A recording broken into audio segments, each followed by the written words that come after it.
Episode 100 की शुरुआत होती है और हमें नयान और जॉन को बताया जाता है जो कि आपस में बात कर रहे होते हैं। नयान चलती है तो यहाँ पर हमारी जान से कहने लगती है कि शायद जान मैं यहीं तक आ सकती थी, क्योंकि यहाँ से आगे मैं नहीं जा सकती, क्योंकि जो सोना निकलने वाली चूहे जनजाति का फॉर्मेशन है ना, ये बहुत ही ज्यादा खास है। इस फॉर्मेशन से एक प्रकार की तरंग निकलती है जो हमारे दिमाग में एंटर कर हमारे दिमाग को एकदम शांत बना देती है और हमारे सोचने की क्षमता को खत्म कर देती है। और तो और यहाँ से बोला जाए तो इस फॉर्मेशन से हम अपनी ड्यूटी की सहायता से भी आगे नहीं जा सकते। अब भाई साहब जैसी नयान एक कहती है ना, तो हमारा जान नयान से कह देता है कि निश्चिंत रहो, जब तक मैं हूं ना, जब तक तुम्हें कुछ नहीं करना, सिर्फ अपने कानों को बंद कर मेरे पीछे पीछे आता रहना है। नयान चलती है तो वो भी सिर हिला देती है कि ठीक है, मैं तुम्हारे पीछे पीछे आती रहूंगी। अब इतने में जिनसी चलता है तो यहाँ पर कहने लगता है कि पहले कौन आना चाहेगा। अब यह सुनकर एक बंदा जो कि चुल्लू सा लग रहा था वो आगे जाता है और जिनसी के हाथ पैर जोड़कर तेजी से आगे बढ़ने लगता है। लेकिन इतने में ये सोनिक फॉर्मेशन एक्टिवेट होता है और इससे साउंड की आवाज निकलती है और जैसे इस बंदे के कानों में जाती है ना, तो ये बंदा पीछे फेंकता हुआ चला जाता है और पलक झपकती मंच पर आकर गिरता है धड़ाक। अब इतने में मिस फेंग चलती है तो वो आगे जाने लगती है। अब जैसी मिस फेंग आगे जाती है ना, तो सभी के सभी लोग बातचीत करने लगते हैं कि क्या अब मिस फेंग जा रही है। मिस फेंग चलती है तो सभी को नजर अंदाज कर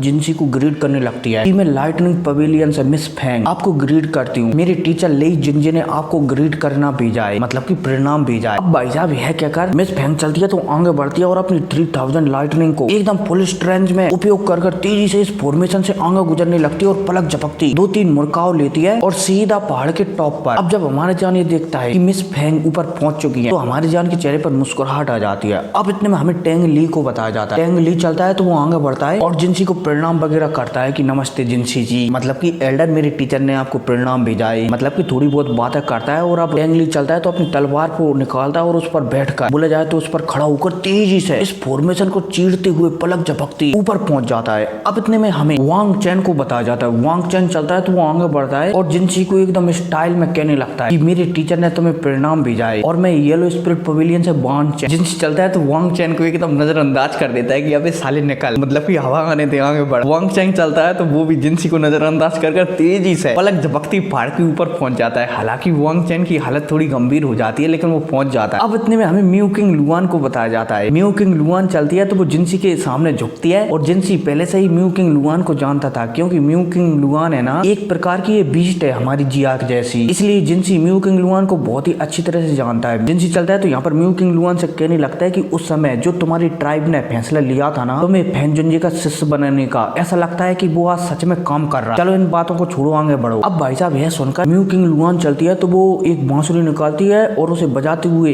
सीढ़ियों पर आराम आराम से ऊपर जाने लगती है। अब इतने में हमारी जान को बताया जाता है जो कि जिनसी के मुंह से फैनजुंजे का नाम सुनकर थोड़ा हैरान हो जाता है। हमारा जान समझ जाता है कि शायद जो म्यू किंग लुआन है ना वो फैनजुंजे की शिष्य है। जान चलता है तो यहाँ पर कहने लगता है कि ऐसा लगता है कि इससे बात करनी पड़ेगी। अब जैसे म्यू किंग लुआन ऊपर पहुंचती है ना तो हमारा जान चलता है तो वो आगे बढ़ता है और जिनसी के सामने झुक जाता है कि जान आपको ग्रीट करता है। इतने में नयान चलती है तो वो भी जिनसी के सामने झुक जाती है कि मैं फ्लोवर सेक्ट से आपको ग्रीट करती हूँ, मतलब कि फ्लोवर सेक्ट की ओर से नयान आपको ग्रीट करती हूँ। जिनसी भी थोड़ा हैरान होता है। हालांकि जिनसी नयान को देखते ही पहचान जाता है, मतलब कि समझ जाता है कि ये लड़की ऊपर नहीं जा सकती। वो जान को समझाता है कि तुम्हें दिक्कत हो सकती है इस लड़की को साथ ले जाने में। जान चलता है तो वो जिनसी को एकदम नजरअंदाज कर देता है और कहने लगता है कि टेंशन मत लो, जान जाए पर एक्स गर्लफ्रेंड ना जाए। भले ही एक्स गर्लफ्रेंड ने धोखा दिया हो लेकिन फिर भी ना जाए। सॉरी यार, वो क्या है ना कि भावनाओं में मैं थोड़ा ज्यादा बह जाता हूँ। अब जान और नयान चलते हैं तो फॉर्मेशन के सामने पहुंच जाते हैं। जान चलता है तो नयान को समझाता है कि तुम्हें मेरे सिर्फ पीछे चलना है, ठीक है। नयान भी समझ जाती है। अब इसके बाद जान चलता है तो तेजी से आगे बढ़ने लगता है। नयान चलती है तो वो भी तेजी से आगे बढ़ने लगती है हमारे जान के पीछे पीछे। अब ये कुछ दूरी तक जा ही गए थे, लगभग 100 फुट दूरी तक पहुंच ही पाए थे, तभी नयान को चक्कर आने लगते हैं और उसकी आंखें बंद होने लगती हैं। अब भाई साहब जैसे नयान को चक्कर आते हैं ना और उसकी आंखें बंद होती हैं तो हमारा जान चलता है तो तुरंत नयान का हाथ पकड़ लेता है और कहने लगता है कि मेरे पीछे रहो। नयान चलती है तो दोबारा से होश में आती है और हमारे जान का एकदम टाइटली हाथ पकड़ लेती है।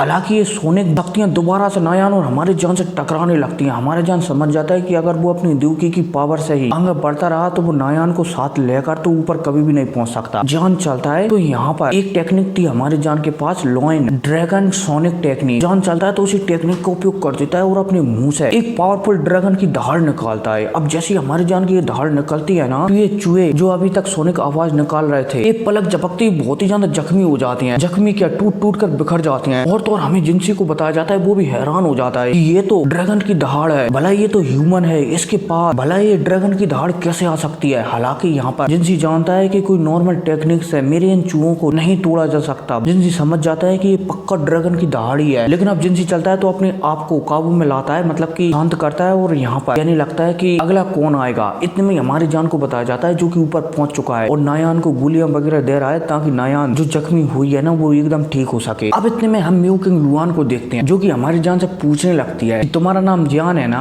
वैसे मैं तुम्हारी टेक्निक के बारे में जान सकती हूँ कि तुम्हारी जो 3000 टेक्निक है वो किस लेवल पर पहुंची है। अब भाई साहब जैसी म्यू किंग लुआन कहती है ना तो जो मिस फेंग थी ना वो जल जाती है और वो म्यू किंग लुआन से पूछने लगती है कि क्या बकवास है, तुम आखिर एक चोर से मेरे पवेलियन की 3000 टेक्निक के बारे में कैसे पूछ सकती हो। अब जैसे ही यहाँ पर मिस फेंग ये कहती है ना तो म्यू किंग लुआन चलती है तो मिस फेंग से कहने लगती है कि कोई साधारण सा चोर लाइट रिंग पवेलियन से 3000 लाइट रिंग टेक्निक इतनी आसानी से नहीं चुरा सकता, और तो और कोई भी साधारण सा बंदा लाइट रिंग पवेलियन की खास टेक्निक को भी डिस्ट्रॉय नहीं कर सकता जिसे 3 लाइट रिंग पवेलियन के एल्डरों ने बनाया हो। अब भाई साहब जैसी म्यू किंग लुआन ये कहती है ना तो मिस फेंग यहाँ पर और भी ज्यादा जल जाती है। अब इतने में हमारी जान को बताया जाता है जो कि दोनों लड़कियों की आपस में बीच की बातों को सुन रहा था। जान समझ जाता है कि दोनों लड़कियों के बीच का रिश्ता एकदम बिल्कुल भी अच्छा नहीं है। जान चलता है तो म्यू किंग लुआन से पूछने लगता है कि क्या मैं आपसे थोड़ी अकेले में बात कर सकता हूँ। म्यू किंग लुआन चलती है तो पहले तो थोड़ी हिचकिचाती है, फिर देती है कि बिल्कुल कर सकते हो। अब हमारा जान चलता है तो नायान से कहकर कि तुम यहीं पर रुकना, कहीं पर जाना नहीं, मैं अभी आ लाता हूँ। यह कहकर हमारा जान चला जाता है म्यू किंग लुआन से बात करने के लिए। अब इतने में हमें म्यू किंग लुआन और जान को बताया जाता है। हमारे जान चलता है तो म्यू किंग लुआन से पूछने लगता है कि क्या तुम्हारे टीचर फेंग जुनजे हैं। अब जैसे ही यहाँ पर म्यू किंग लुआन हमारे जान की बातें सुनती है ना तो वो थोड़ी हैरान हो जाती है और हमारे जान को एकदम शक भरी नजरों से देखने लगती है। लेकिन ये बात कोई से छुपी नहीं थी, इसलिए म्यू किंग लुआन कह देती है कि हाँ मेरे टीचर फेंग जुनजे हैं, वैसे तुम्हें उनसे क्या काम है। हमारा जान चलता है तो म्यू किंग लुआन से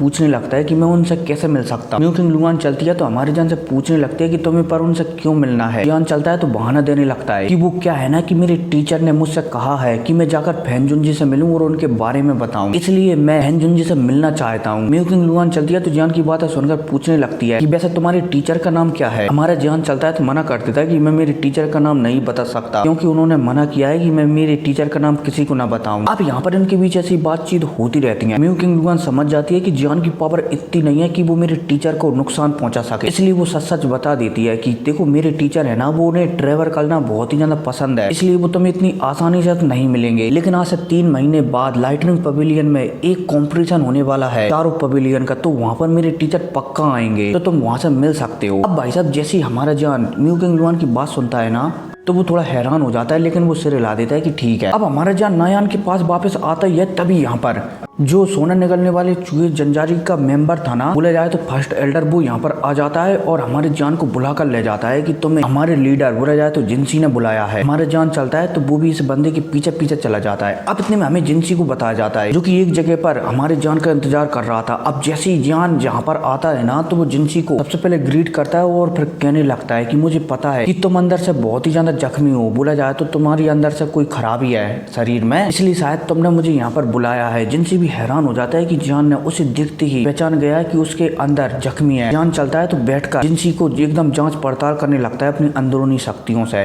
और 5-10 मिनट तक जांच पड़ताल करने के बाद हमारे जान एकदम नखरों की तरह सोचने लगता है। जिंसी चलता है तो हमारे जान को इस तरीके से सोचता हुआ देखकर हैरान हो जाता है कि भैया मर गए, कौन सी बीमारी आ गई मुझे, कैंसर पेंसर तो नहीं हुआ। मतलब की उत्सुकता में जान से पूछने लगता है कि क्या हुआ, क्या मेरा इलाज हो सकता है। जान चलता है तो अब जिंसी से कहने लगता है कि हाँ हो तो सकता है, तुम्हारे शरीर के अंदर फायर पॉइजन है जो कि तुम्हारी हड्डियों में छुपकर बैठा है, इसे निकालना इतना आसान नहीं है, लेकिन ऐसा नहीं कि इसे निकाला नहीं जा सकता। जिंसी भी समझ जाता है कि भाई साहब सामने वाला डॉक्टर पैसे की कह रहा है कि कितने पैसे दोगे। जिंसी चलता है तो पैसों के बदले हमारे जान को एक अपॉर्चुनिटी दे देता है कि अगर तुम मेरा ये फायर पॉइजन निकालने में कामयाब रहो ना तो मैं तुम्हें डाउ जोंग लेवल पर पहुंचाने में एक चांस दे सकता हूँ। अब जैसे हमारा जान ये सुनता है ना तो वो तुरंत हाँ कर देता है कि बिल्कुल मैं सोना निकलने वाले चूहे जनजाति के लीडर से वादा करता कि मैं उसके शरीर का पॉइजन पूरी तरह से निकालकर बाहर फेंक दूंगा। जिंसी चलता है तो वो भी सिर लाता है। हालांकि जिंसी यहाँ पर हमारे जान को धमकी वगैरह देता है कि अगर तुमने मेरे शरीर से पॉइजन नहीं निकाल पाया ना तो तुम्हारे लिए अच्छा नहीं होगा, मतलब कि जितना मैं अच्छा हूँ ना उतने ही ज्यादा मैं खतरनाक भी हूँ। हमारा जान भी समझ जाता है कि जिंसी क्या कहना चाहता है। जिंसी चलता है तो एक हड्डी हमारे जान को दे देता है और सब कुछ बता देता है कि वो ब्लड पूल है ना, उस ब्लड पूल के अंदर ही एक छोटा सा ब्लड पूल है वहाँ जाने के लिए तुम्हें इस टुकड़ी की आवश्यकता पड़ेगी और इस टुकड़ी की सहायता से तुम वहाँ पर पहुँच सकते हो और वहाँ की सबसे बेहतरीन एनर्जी को अपने शरीर में बसाकर डाउ जोंग लेवल पर ब्रेक थ्रू कर सकते हो। हमारा जान भी जिनसी की बातें सुनकर सिरे ला देता है, लेकिन इसके आगे का एपिसोड मैंने पहले ही एक्सप्लेन कर दिया है, नोवेल एपिसोड, जो कि इसी चैनल पर है, तो जाकर देख सकते हो। और रहा एपिसोड 102 मतलब कि प्रीव्यू 102, तो एक आध दिन में उसकी वीडियो आ जाएगी मेरे सेकंड चैनल पर, ठीक है, तो जाकर उसे भी देख सकते हो। तो मिलते हैं अगली वीडियो में, टेक केयर।